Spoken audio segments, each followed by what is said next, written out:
일본 시즈오카의 한 고등학생이 K-팝 한 곡에 빠져들면서 벌어진 놀라운 이야기가 전 세계를 발칵 뒤집혔습니다.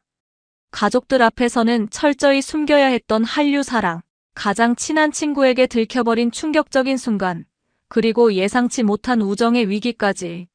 과연 편견에 사로잡혔던 친구는 마음을 열 수 있을까요? 그리고 미사키는 자신의 진짜 꿈을 이룰 수 있을까요? 지금 바로 구독과 좋아요, 알림 설정으로 이 감동적인 이야기의 시작을 함께 해주세요. 안녕하세요. 저는 일본 시즈오카현에 살고 있는 고등학교 3학년 미사키라고 합니다. 제 평범했던 일상이 완전히 뒤바뀐 건 작년 가을이었어요. 우연히 편의점에서 들린 멜로디 하나 때문이었죠. 그 노래는 제가 지금까지 들어본 어떤 J-POP과도 달랐습니다. 강렬하면서도 섬세하고 한국어 가사였지만 마음 깊숙이 울려 퍼지더라고요. 집에 돌아와 그 노래를 찾아보니 BTS의 스프링데이였어요. 그날 밤 저는 처음으로 한국 음악의 세계에 발을 담갔습니다. 유튜브 알고리즘이 추천해주는 영상들을 하나씩 보면서 저도 모르게 새벽 4시까지 깨어 있었죠. 그 순간부터 저에게는 완전히 새로운 세상이 열렸습니다. 문제는 우리 집 분위기였습니다. 할아버지는 늘 저녁 6시 뉴스를 보시며 한국에 대해 부정적인 말씀을 하셨어요. 독도 문제나 역사 갈등이 나올 때마다 표정이 굳어지셨고 한류에 빠진 일본 젊은이들을 보며 깊은 한숨을 쉬셨거든요. 부모님도 크게 다르지 않았습니다. 특히 아버지는 한국 제품을 사는 것조차 탐탁지 않게 여기셨어요. 그래서 저는 철저히 숨겨야 했습니다. 이어폰을 끼고 K-팝을 듣고 넷플릭스에서 한국 드라마를 몰래 봤어요. 사랑의 불시착을 보며 혼자 울기도 했고 오징어 게임의 충격적인 스토리에 잠 못 이루기도 했죠. 스카이캐슬을 보면서는 한국의 교육 현실에 깊이 공감하기도 했습니다. 학교에서도 마찬가지였어요. 친구들과 음악 이야기가 나올 때면 저는 늘 일본 아이돌 그룹들만 언급했습니다. 정말 좋아하는 건 다른 거였는데 말이에요. 가끔 한국어 공부를 하고 싶다는 생각이 들었지만 그런 말을 꺼낼 용기는 전혀 없었어요. 혹시라도 이상하게 생각할까봐 걱정되었거든요. 그날 밤 저는 계속 고민했습니다. 언제까지 이렇게 숨기고 살아야 할까요? 제가 진심으로 좋아하는 음악과 문화를 당당히 말할 수 있는 날이 과연 올까요? 하지만 가족과 친구들의 반응이 너무나 두려웠습니다. 특히 할아버지의 실망한 표정을 상상하니 가슴이 답답해졌어요.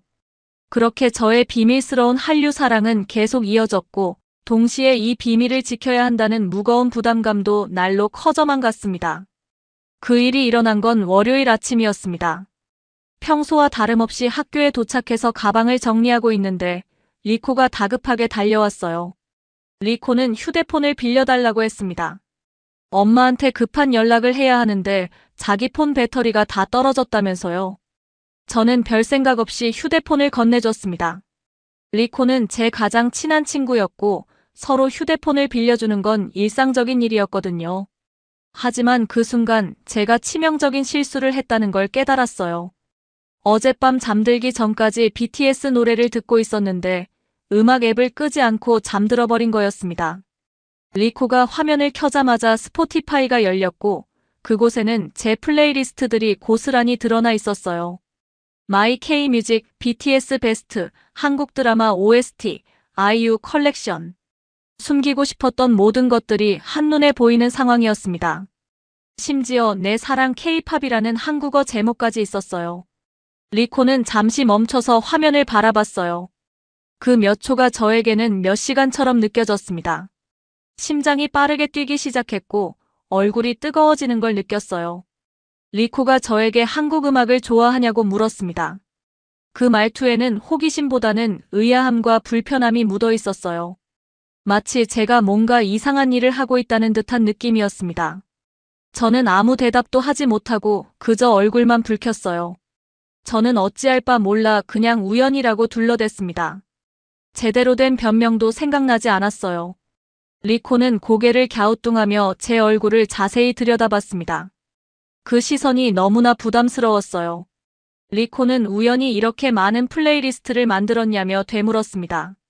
심지어 한국어 제목도 있다면서 의심스러운 눈초리를 보냈어요.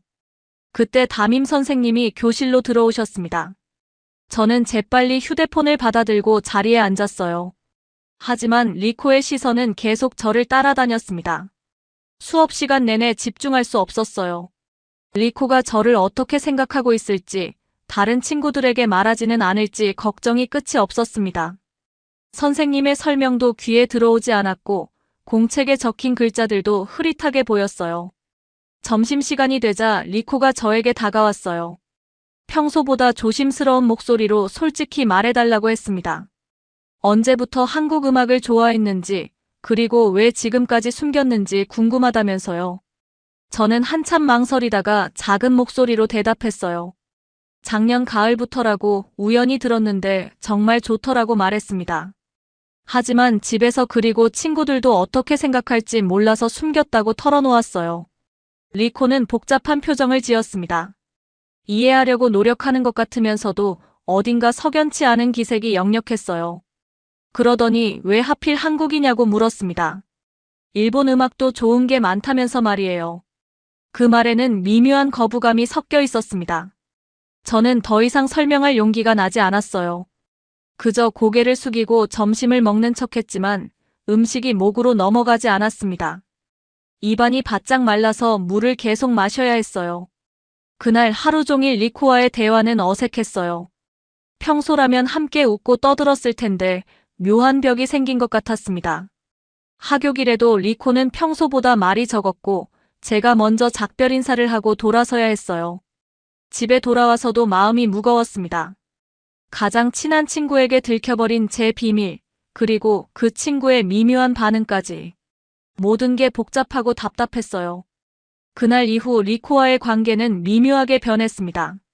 겉보기에는 평소와 다름없어 보였지만 저만 느낄 수 있는 작은 변화들이 있었어요. 화요일 아침 평소라면 리코가 제자리로 와서 어젯밤에 본 TV 프로그램 이야기를 늘어놓곤 했는데 그날은 그냥 멀리서 손만 흔들고 자기 자리에 앉아 있었습니다. 저는 뭔가 이상하다는 생각이 들었지만 어제 일 때문에 서로 어색한 게 당연하다고 생각하려 했어요. 점심시간에도 마찬가지였습니다. 평소 우리는 항상 함께 도시락을 먹으며 온갖 이야기를 나눴는데 리코는 다른 친구들과 함께 앉더라고요. 저에게 따로 오라는 말도 없었고 눈도 마주치지 않으려 하는 것 같았어요. 저는 혼자 도시락을 먹으며 마음이 점점 무거워졌습니다. 수요일에는 더욱 확실해졌어요. 방과 후에 항상 함께 귀가하던 우리였는데 리코는 먼저 나가버렸습니다. 저는 서둘러 따라가려 했지만 리코는 이미 다른 친구와 함께 걸어가고 있었어요. 뒤에서 부르려다가 그만뒀습니다. 뭔가 어색할 것 같았거든요.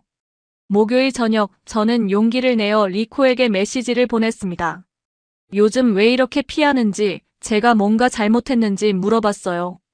한참 후에 리코에게 답장이 왔습니다. 리코는 피하는 게 아니라고 했습니다. 그냥 요즘 생각이 많다면서요. 하지만 그 메시지 뒤에는 더 이상 연락이 없었어요. 평소라면 밤늦도록 이런저런 이야기를 주고받곤 했는데 말이에요. 금요일 점심시간, 저는 리코가 다른 친구들과 대화하는 모습을 멀리서 지켜봤습니다. 그들이 무슨 이야기를 하는지 들으려 했지만 거리가 너무 멀었어요. 하지만 리코의 표정만큼은 선명하게 보였습니다. 평소의 밝은 모습과는 달리 어딘가 진지하고 심각해 보였어요. 그때 반 친구 유키가 제게 다가왔습니다. 유키는 평소 저와 그렇게 친하지 않았는데 조심스럽게 물어보더라고요. 리코가 요즘 한국 문화에 대해 부정적인 이야기를 많이 한다면서요. 특히 한류에 빠진 일본 젊은이들이 정체성을 잃어간다는 식의 말을 했다고 전해줬어요. 그 순간 저는 깨달았습니다. 리코가 저를 피하는 이유를요. 제가 한국 문화를 좋아한다는 사실 자체가 리코에게는 받아들이기 어려운 일이었던 거예요. 단순히 음악 취향의 차이가 아니라 더 깊은 문제였습니다. 주말 동안 저는 계속 고민했어요. 리코와의 우정을 지키려면 제가 한국 문화에 대한 관심을 포기해야 할까요? 아니면 제 진심을 계속 숨기고 살아야 할까요? 하지만 어느 쪽도 쉽지 않았습니다. 월요일이 되자 상황은 더욱 악화되었어요. 리코는 아예 제 쪽을 보지도 않았고 복도에서 마주쳐도 모른 척했습니다. 심지어 같은 조로 조별 과제를 해야 하는 상황에서도 최소한의 대화만 나눴어요. 그날 저녁 집에 돌아온 저는 거울 앞에 서서 자신에게 물어봤습니다. 왜 제가 좋아하는 것 때문에 가장 소중한 친구를 잃어야 할까요? 리코에게는 왜 하필 한국이냐는 말이 계속 맴돌았어요. 다음 주면 졸업여행으로 한국에 가게 됩니다. 아이러니하게도 그 여행지는 서울이었어요. 저에게는 꿈 같은 기회였지만 리코와의 어색한 관계 때문에 설렘보다는 불안감이 더 컸습니다. 과연 이 여행이 우리 사이의 벽을 허물어줄 수 있을까요? 아니면 더 큰 갈등을 만들어낼까요? 그렇게 제가 가장 기대했던 한국 여행이 가장 걱정되는 일로 바뀌어 갔습니다. 친구와의 관계, 그리고 제 진짜 마음 사이에서 저는 점점 더 혼란스러워지고 있었어요. 드디어 졸업여행 당일이 되었습니다. 새벽 5시에 일어나 가방을 챙기면서도 가슴이 두근거렸어요. 한국에 간다는 설렘과 리코와의 어색함이 뒤섞인 복잡한 기분이었습니다. 하네다 공항에 도착하니 반 친구들이 모두 모여 있었어요. 다들 흥분된 표정이었지만 저는 리코를 찾느라 바쁘더라고요. 리코는 구석진 곳에서 혼자 앉아 있었습니다. 평소의 밝은 모습과는 사뭇 다른 침울한 표정이었어요. 탑승 수속을 밟으면서 선생님이 주의사항을 설명해 주셨습니다. 한국에서의 예의와 문화 차이에 대한 이야기였는데 저는 이미 알고 있는 내용들이 대부분이었어요. 몰래 공부했던 덕분이었죠. 하지만 다른 친구들은 신기해하며 열심히 들었습니다. 비행기에 오르면서 저는 가슴이 터질 것 같았어요. 생애 첫 해외여행이면서 동시에 제가 그토록 동경했던 한국으로 가는 여행이었거든요. 창가 자리에 앉아 일본의 풍경이 점점 작아지는 걸 보니 정말 실감이 났습니다. 비행기 안에서 저는 한국어 회화책을 꺼내 들었어요. 몰래 공부했던 기초 회화들을 복습하며 실제로 써볼 생각에 설렜습니다. 안녕하세요, 감사합니다, 맛있어요 같은 간단한 표현들이지만 제게는 소중한 준비물이었어요. 2시간 남짓한 비행 시간이 지나고 드디어 인천국제공항에 도착했습니다.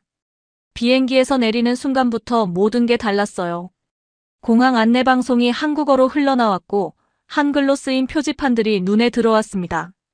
제가 그동안 온라인으로만 보던 것들이 현실이 된 순간이었어요. 입국 심사를 받으면서 가슴이 떨렸습니다. 출입국 관리소 직원이 한국어로 말을 걸었는데 저는 떨리는 목소리로 안녕하세요라고 인사했어요. 그러자 직원분이 웃으시며 일본어로 답해주셨지만 제 한국어 인사를 들어주신 것만으로도 기뻤습니다. 공항에서 나와 버스를 타는 순간 정말 충격적인 광경이 펼쳐졌어요.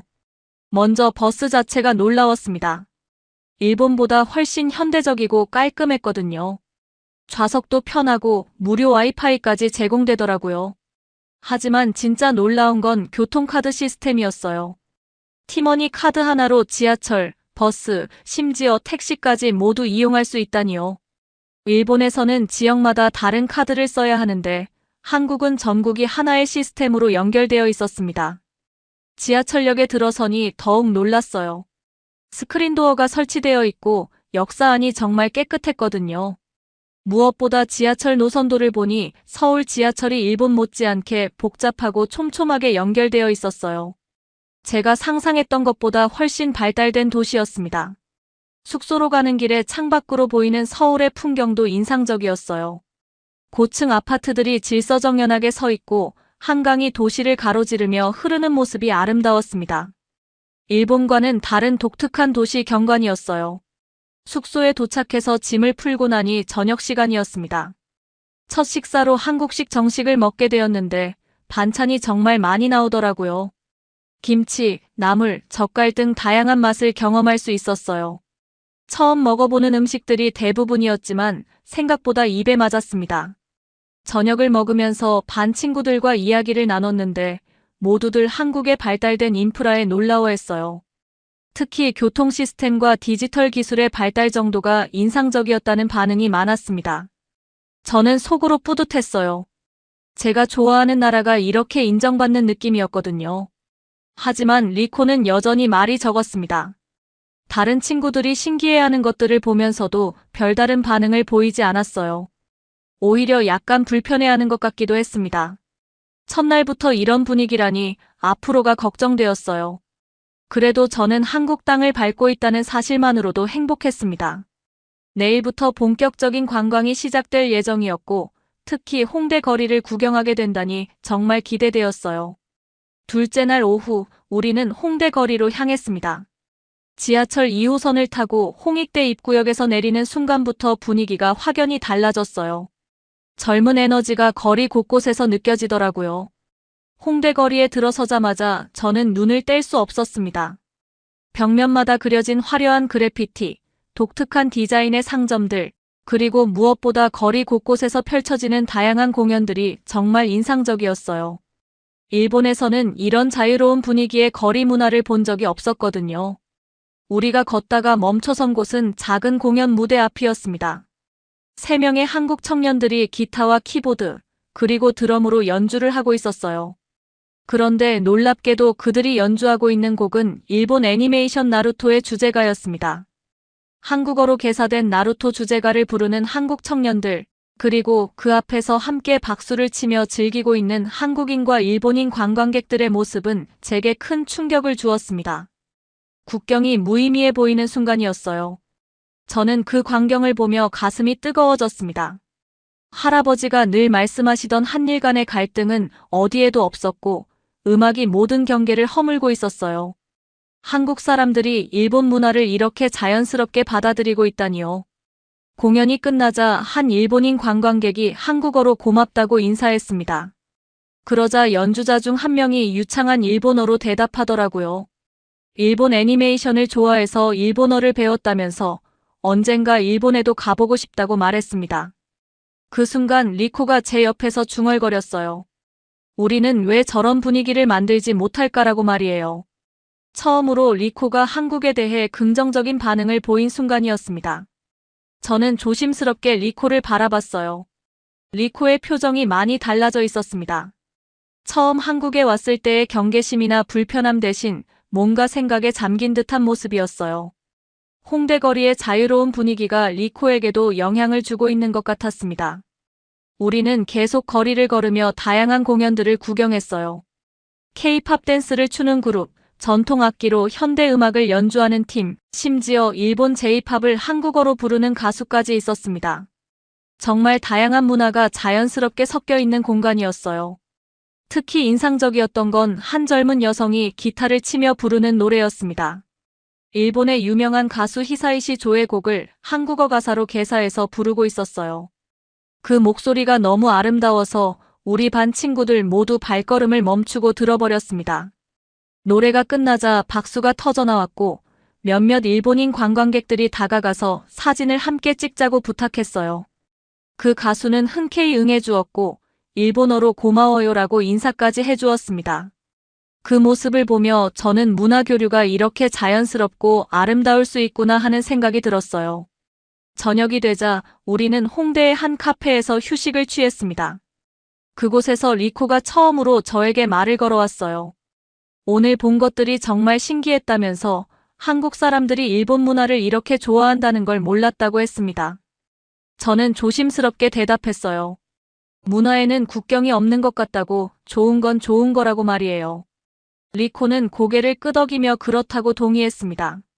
그리고 자신이 너무 편견을 가지고 있었던 것 같다고 털어놓았어요.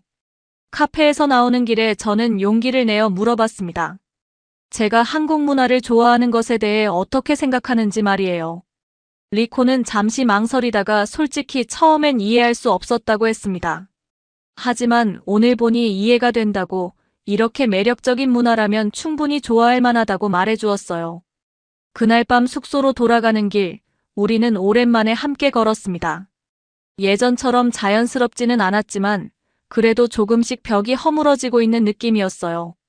홍대 거리에서 본 그 자유로운 문화교류의 모습이 우리 사이의 오해도 풀어주고 있는 것 같았습니다. 셋째 날 저녁 자유시간이 주어졌습니다. 대부분의 친구들은 명동으로 쇼핑을 하러 갔지만 저는 다른 곳이 더 궁금했어요. 숙소 근처에 있는 대형 서점에 가보고 싶었거든요. 한국의 서점이 어떤 모습일지, 어떤 책들이 있을지 정말 궁금했습니다. 리코에게 함께 가자고 제안했더니 의외로 좋다고 하더라고요. 어제 홍대에서의 경험 이후 리코도 한국 문화에 조금 더 관심을 갖게 된 것 같았어요. 교보문고 광화문점에 들어서는 순간 저는 그 규모에 압도되었습니다. 일본의 츠타야나 키노쿠니야보다도 훨씬 큰 규모였어요. 6개 층에 걸쳐 다양한 분야의 책들이 빼곡히 진열되어 있었습니다. 먼저 눈에 들어온 건 입구 근처의 베스트셀러 코너였어요. 한국 소설들이 줄을 이루고 있었지만 그 사이사이에 번역된 일본 소설들도 많이 보였습니다. 무라카미 하루키, 히가시노 게이고, 요시모토 바나나 같은 유명 작가들의 책이 한국어로 번역되어 당당히 자리 잡고 있었어요. 2층으로 올라가니 더욱 놀라운 광경이 펼쳐졌습니다. 일본 문학 전용 코너가 따로 마련되어 있었거든요. 일본 문학 특별전이라는 현수막까지 걸려 있었어요. 고전부터 현대 소설까지 정말 다양한 일본 작품들이 전시되어 있었습니다. 리코는 그 광경을 보더니 입을 다물지 못했어요. 한국 사람들이 일본 문학을 이렇게까지 좋아한다니 상상도 못했다면서요. 특히 나스메 소세키나 가와바타, 야스나리 같은 고전 문학까지 번역되어 있는 걸 보며 감탄했습니다. 저는 만화 코너로 발걸음을 옮겼어요. 한국 웹툰들과 함께 일본 만화들이 나란히 진열되어 있었습니다. 원피스, 나루토, 귀멸의 칼날 같은 인기 만화들이 한국어로 번역되어 판매되고 있었어요. 심지어 한국 독자들을 위한 특별 에디션도 있더라고요. 흥미로운 건 한국 웹툰과 일본 만화가 서로 영향을 주고받고 있다는 점이었어요. 한국 웹툰 중에서도 일본 만화 스타일의 작품들이 있었고 반대로 일본 만화 중에서도 웹툰 형식을 차용한 작품들이 있었습니다. 3층에는 외국어 학습서 코너가 있었는데 그곳에서 정말 놀라운 걸 발견했어요. 일본어 학습서가 정말 많았거든요. 기초부터 고급까지, 회화부터 문법까지 다양한 종류의 일본어 교재들이 진열되어 있었습니다. 더 놀라운 건 그 교재들이 다 팔려나가고 있다는 점이었어요. 진열된 책들 중 상당수가 품절 표시가 붙어 있었거든요. 한국 사람들이 일본어를 배우고 싶어 한다는 증거였죠. 리코는 그 모습을 보며 또다시 놀라워했어요. 한국어 교재보다 일본어 교재가 더 많은 것 같다면서요. 저는 속으로 뿌듯했습니다. 한국 사람들도 일본 문화에 관심이 많다는 걸 리코가 직접 확인하고 있었거든요. 카페 코너에서 잠시 휴식을 취하며 리코와 이야기를 나눴어요. 리코는 솔직히 부끄럽다고 말했습니다. 우리 학교 도서관에는 한국 책이 한 권도 없다면서요. 심지어 한국어 교재도 찾아볼 수 없다고 털어놓았어요. 저는 그제야 리코에게 제 진심을 조금 더 털어놓을 수 있었습니다. 사실 저도 한국어를 배우고 싶다고 하지만 일본에서는 그런 분위기가 아니라서 망설이고 있었다고 말했어요. 리코는 고개를 끄덕이며 이해한다고 했습니다. 서점을 나오면서 리코가 말했어요. 오늘 본 것들이 정말 인상적이었다고. 한국 사람들이 일본 문화를 이렇게 존중하고 사랑해주는데 우리는 왜 그러지 못했을까라고 자문하더라고요. 저는 그 말을 듣고 가슴이 따뜻해졌습니다. 리코가 조금씩 마음을 열어가고 있다는 걸 느낄 수 있었거든요. 서점에서 본 작은 발견들이 우리 사이에 큰 변화를 만들어내고 있었어요. 숙소로 돌아가는 길에 리코가 제안했습니다. 일본에 돌아가면 학교 도서관에 한국 책을 추천해보자고, 그리고 한국어 동아리도 만들어보면 어떨까라고 말했어요. 저는 정말 기뻤습니다. 제가 혼자 품고 있던 꿈을 리코가 함께 나누고 싶어 한다니요. 그날 밤 잠자리에 들면서 저는 생각했어요. 문화교류는 이런 작은 발견들에서 시작되는 거구나라고 말이에요. 넷째 날 밤, 우리 여행의 마지막 일정은 한강 피크닉이었습니다. 선생님께서 특별히 준비해주신 프로그램으로 한강공원에서 라면을 끓여 먹으며 서울의 야경을 감상하는 시간이었어요. 저녁 8시, 우리는 여의도 한강공원에 도착했습니다. 넓은 잔디밭과 한강이 어우러진 풍경이 정말 아름다웠어요. 멀리 보이는 마천루들이 하나둘 불을 켜기 시작했고 강물 위로 그 불빛들이 반사되어 환상적인 분위기를 연출했습니다. 선생님과 몇몇 친구들이 휴대용 가스버너를 준비하는 동안 저와 리코는 함께 라면과 김밥을 사러 편의점에 갔어요. 편의점에서 신라면, 진라면, 너구리 같은 다양한 한국 라면들을 보며 리코가 신기해했습니다. 일본 라면과는 맛이 정말 다를까 궁금하다면서요. 한강 둔치로 돌아와 라면을 끓이기 시작했습니다. 강바람이 불어와 가스불이 자꾸 꺼졌지만 그것마저도 재미있는 추억이 되었어요. 드디어 라면이 완성되자 우리는 돗자리에 둘러앉아 뜨거운 국물을 후후 불어가며 먹기 시작했습니다. 한강에서 먹는 라면의 맛은 정말 특별했어요. 매콤하고 진한 국물이 저녁 바람과 어우러져 더욱 맛있게 느껴졌습니다. 리코도 처음 먹어보는 한국 라면의 맛에 놀라워했어요. 일본 라면보다 훨씬 매콤하지만 중독성이 있다면서 계속 먹더라고요. 라면을 먹으며 우리는 지난 사흘간의 여행 이야기를 나눴습니다. 인천공항에서의 첫 인상부터 홍대 거리의 공연, 서점에서의 발견까지 하나하나 되짚어보니 정말 많은 일들이 있었어요. 특히 리코는 자신의 생각이 많이 바뀌었다고 솔직하게 털어놓았습니다. 리코는 한국에 오기 전에는 편견이 많았다고 인정했어요. 뉴스에서 보는 정치적인 갈등만 생각했지 실제 한국 사람들이 어떤지는 몰랐다고 했습니다. 하지만 이번 여행을 통해 한국 사람들의 따뜻함과 일본 문화에 대한 관심을 직접 느낄 수 있었다고 말했어요. 저는 그제야 용기를 내어 제 진짜 마음을 털어놓을 수 있었습니다. 사실 저는 오래전부터 한국을 좋아했다고, 더는 숨기고 싶지 않다고 말했어요. K-팝만이 아니라 한국의 역사, 문화, 사람들 모든 것이 매력적으로 느껴진다고 고백했습니다. 리코는 잠시 침묵하다가 웃으며 대답했어요. 괜찮다고, 그게 바로 나답다고 말해주었습니다. 그리고 자신도 조금씩 배워보고 싶다고, 미사키가 좋아하는 한국이 어떤 곳인지 더 알고 싶다고 했어요. 그 순간 제 마음속에 쌓였던 무거운 짐이 내려놓아지는 느낌이었습니다. 가장 친한 친구가 제 취향을 인정해주고 함께 이해하려고 노력하겠다고 말해준 것이었거든요. 제 플레이리스트는 처음으로 다른 사람과 함께 들을 수 있는 음악이 되었습니다. 라면을 다 먹고 나서 우리는 한강을 따라 산책했어요. 밤이 깊어갈수록 서울의 야경은 더욱 아름다워졌습니다. 강변을 따라 늘어선 가로등들과 다리 위의 조명들이 한강을 황금빛으로 물들이고 있었어요. 산책하면서 리코가 물어봤습니다. 한국어를 정말 배우고 싶냐고, 그럼 일본에 돌아가서 함께 공부해보자고 제안하더라고요. 심지어 한국어 능력 시험도 함께 준비해보자고 했어요. 저는 정말 기뻤습니다. 혼자만의 꿈이었던 것들을 친구와 함께 나눌 수 있게 되었으니까요. 공원 벤치에 앉아 마지막 대화를 나누면서 리코가 말했어요. 이번 여행이 자신에게 정말 큰 깨달음을 주었다고, 편견 없이 다른 문화를 바라보는 게 얼마나 중요한지 알게 되었다고 했습니다. 그리고 미사키 덕분에 더 넓은 세상을 볼 수 있게 되었다고 고마워했어요. 저도 리코에게 고맙다고 말했습니다. 제 취향을 이해하려고 노력해줘서, 그리고 함께 이 아름다운 경험을 나눠줘서 말이에요.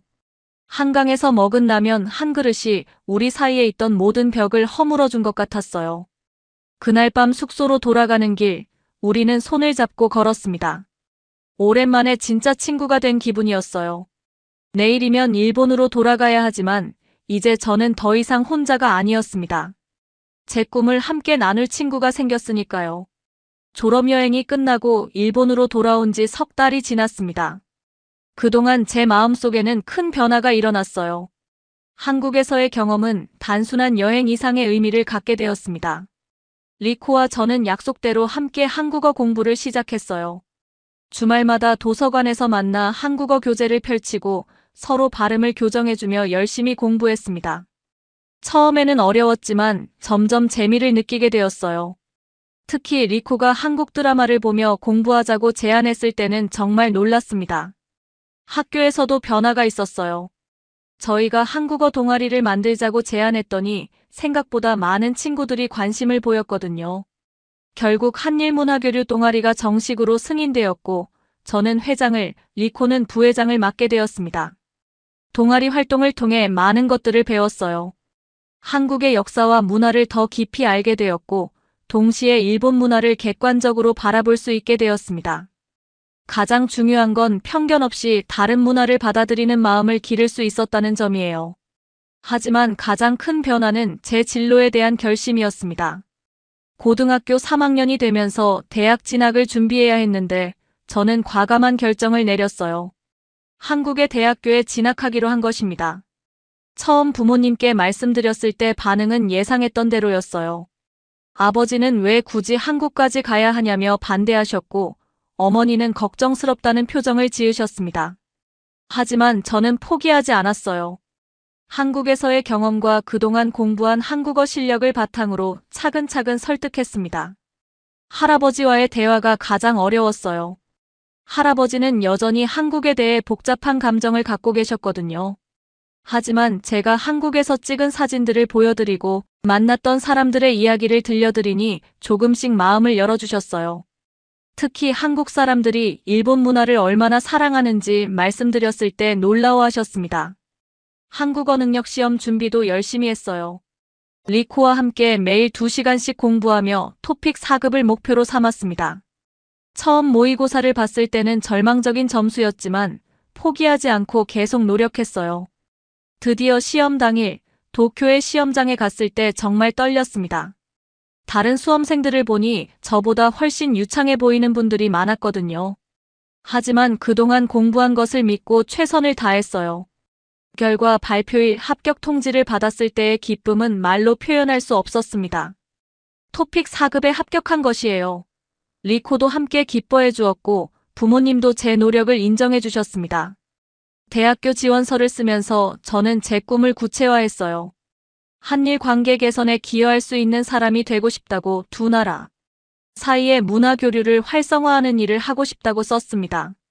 그 꿈의 시작이 바로 한국 유학이라고 말이에요. 면접 준비를 위해 다시 한국을 방문했을 때 인천공항에 내리는 순간 감회가 새로웠어요. 석 달 전 졸업여행으로 왔을 때와는 완전히 다른 마음이었거든요. 이제는 관광객이 아닌 예비 유학생으로서 이 땅을 밟고 있었으니까요. 면접 당일 긴장했지만 당당하게 제 꿈을 이야기했습니다. 왜 한국을 선택했는지, 앞으로 무엇을 하고 싶은지, 어떤 사람이 되고 싶은지에 대해 진솔하게 말했어요. 면접관들도 제 진정성을 인정해주는 것 같았습니다. 합격 통지를 받은 날, 저는 한강공원으로 달려갔어요. 리코와 함께 라면을 먹었던 그 장소에서 혼자 조용히 감사의 마음을 가졌습니다. 그때 결심했던 모든 것들이 현실이 되고 있었거든요. 이제 한 달 후면 한국에서의 새로운 생활이 시작됩니다. 기숙사도 정해졌고 수강 신청도 마쳤어요. 한국어로 수업을 듣는 게 아직은 걱정되지만 그동안 쌓아온 실력을 믿고 있습니다. 리코는 일본에 남아서 대학에 진학하지만 우리의 우정은 계속될 거예요. 방학 때마다 서로 만나기로 약속했고 언젠가 리코도 한국에 교환학생으로 올 계획을 세우고 있습니다. 지금 저는 인천공항 출국장에 서 있습니다. 이번에는 편도 티켓이에요. 한국에서의 새로운 삶이 시작되는 거죠. 가슴이 두근거리지만 후회는 없습니다. 이제는 더 이상 숨기지 않겠습니다. 제가 사랑하는 이 땅에서 제가 원하는 미래를 당당히 만들어 나가겠습니다. 그 시작이 바로 오늘, 바로 지금입니다. 미사키의 이야기는 단순한 개인의 성장담을 넘어서 한일 양국의 밝은 미래를 보여주는 희망의 메시지였습니다. 편견의 벽을 허물고 진정한 문화교류를 실현해낸 젊은 세대의 용기 있는 도전이 얼마나 아름다운지 증명해 주었어요. 한국의 발달된 인프라와 포용적인 문화, 그리고 일본 문화를 진심으로 사랑하고 존중하는 한국인들의 모습은 진정한 상생의 가능성을 보여주었습니다. 홍대 거리의 자유로운 문화교류, 서점가의 일본 문학 특별전, 그리고 한강에서 나눈 진솔한 대화까지 모든 순간이 두 나라의 밝은 미래를 예고하고 있었어요. 이제 미사키처럼 당당하게 자신의 꿈을 향해 나아가는 젊은이들이 더 많아질 것입니다. 국경을 넘나드는 문화적 감수성과 열린 마음으로 더 나은 세상을 만들어갈 그들의 앞날이 정말 기대됩니다. 이런 감동적인 실화들을 더 많이 보고 싶다면 지금 바로 구독 버튼을 눌러주세요. 좋아요와 알림 설정도 잊지 마시고 여러분의 소중한 댓글로 응원의 메시지도 남겨주시면 더욱 힘이 됩니다.